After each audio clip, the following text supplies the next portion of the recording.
এই কুমড়ো ফুলগুলো কারা কারা পছন্দ করেন বলেন তো? ডিম দিয়ে এই কুমড়ো ফুলগুলো ভাজি আমার কাছে অনেক বেশি ভালো লাগে। আমার চোখের সামনে পড়লে তো আমি কিনে নেবই।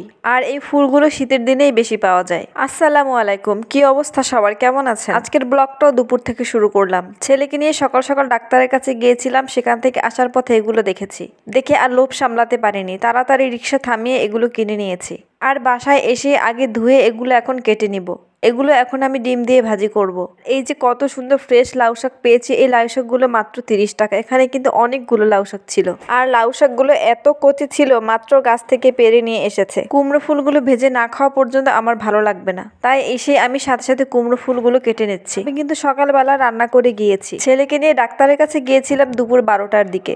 আর বিশ্বাস করেন, যখন আমি রেকর্ড করতে চাই, আমার ছেলেটা যে আমাকে এত ডিস্টার্ব করে বলার মতো না। ওকে বারণ করলে ও কোনো কথাই শোনে না। আমার রেকর্ড করা দেখলে ওর মাথায় ভূত চাপে। আর এই যে এখানে ফুলগুলো আমার একদম কাটা হয়ে গিয়েছে, এখন আমি সুন্দর করে ভেজে নিব।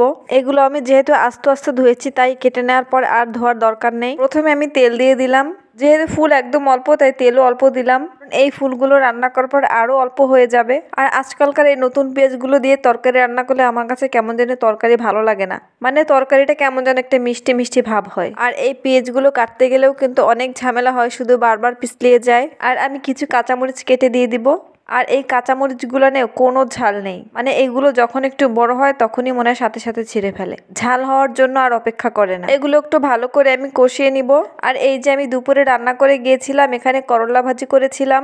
সকালে উঠে তাড়াতাড়ি রান্না করে ফেলেছিলাম যাতে ডাক্তারের কাছে তাড়াতাড়ি যেতে পারি। এখানে ছোট বেলে মাছের চচ্চড়ি করেছিলাম। আর আমার শাশুড়ি আমাকে মাছ দিয়ে গিয়েছে, লাউ শাক দিয়ে রান্না করেছে। এখানে আমি অল্প একটু লবণ দিয়ে পেঁয়াজটা ভেজে নেব, তাহলে কি হয় পেঁয়াজগুলো নরম হয়ে যায়। আর ডাক্তারের কাছে গেলে যে এত দেরি হয়ে যায়, আমার তো ডাক্তারের কাছে একদমই যেতে ইচ্ছা করে না। শুধু বাচ্চার অসুস্থ হয়, এই জন্য আমাকে যেতে হয়। আমি অসুস্থ হলে কিন্তু সহজে ডাক্তারের কাছে যাই না। আর এখানে আমি একটা ডিম দিয়ে দিলাম। আজকে এই ডিম দিয়ে আমি ফুলগুলো ভাজি করব। এই ডিমগুলো দেওয়ার পর আপনি বুঝতে পারবেন না যে কোনটা ডিম আর কোনটা ফুল। আমি একটু হালকা হলুদের গুঁড়ি দিয়ে দিব। আর আগে আমি ডিমটা একটু ভালো করে ভেজে নিব।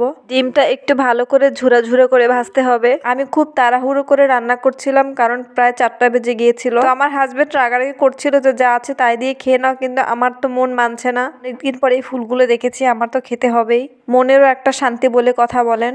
আমাদের বাসা থেকে বাজার যেহেতু একটু দূরে, তাই আমি যখন মাঝে মাঝে বাইরে বের হই, তাজা শাকসবজি দেখলে আমি সাথে করে নিয়ে এসে আমার খুব ভালো লাগে কিনতে। আর পানি দেওয়ার পর পানি ফুটে উঠলে আমি তার ভিতরে এখন ফুলগুলো দিয়ে দিব। ফুলগুলো মাশাআল্লাহ দেখতে কত সুন্দর, তাই না?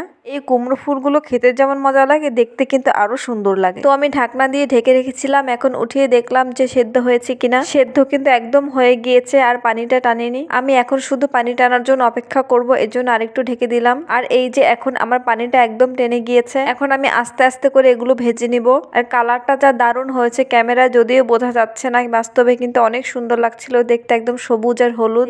খেতে ইচ্ছে করছে। তো আমার হাজব্যান্ডের অনেক বেশি ক্ষুধা লেগেছিল, যেহেতু সে সকালে খেয়ে যায়নি, তাই সে আগেই খেয়ে নিয়েছে, এগুলোর জন্য আর অপেক্ষা করেনি। তো দেখুন আমার এই কুমড়ো ফুলের ভাজিটা কত সুন্দর হয়েছে দেখতে, কত লোভনীয় হয়েছে, কিন্তু খেতে দারুণ মজা হয়েছিল। আর এই রান্নাটা যেহেতু আমি হসপিটাল থেকে এসে করেছিলাম, তাই হসপিটালের ভিডিওগুলো আমি সবার শেষে শেয়ার করলাম। আর এই যে এখন আমি হসপিটালে, আমার বাচ্চাটা অনেক বেশি কান্নাকাটি করছিল, আমি আপনাদের ভাইয়ের জন্য অপেক্ষা করছিলাম সে কখন আসবে। তো আজকে এই পর্যন্তই। সবাই ভালো থাকবেন, সুস্থ থাকবেন। আল্লাহ হাফেজ।